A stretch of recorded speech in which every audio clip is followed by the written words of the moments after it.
মসজিদে আকসা এটা এমন একটি মসজিদ যেই মসজিদে আমার নবী মেরাজে যাবার সময় নামাজ পড়েছেন। এই মসজিদ সেই মসজিদ যেই মসজিদের পাথরগুলো একদম সমুদ্রের তলদেশ থেকে জিনদের মাধ্যমে উঠানো হয়েছে। প্রত্যেকটা পাথরে সূরা ইয়াসিন লেখা ছিল।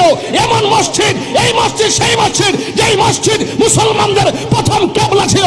জীবনের রক্ত দিয়ে হলো সেই মসজিদ আকসাকে রক্ষা করে ছাড়বো, ঠিক কি না বলা?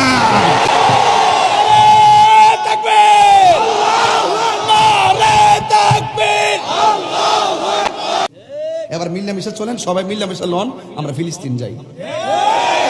কতক্ষণ ঠিক না বেঠি? পরিষ্কার কথা। আসেন, বসেন, কথা বলেন। আসেন, আমরা কি ধারণ করি বুঝা যান।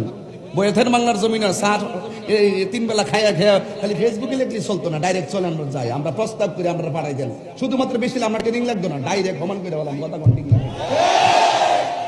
আয়েন, মুসলমানদের অবস্থা ভালো।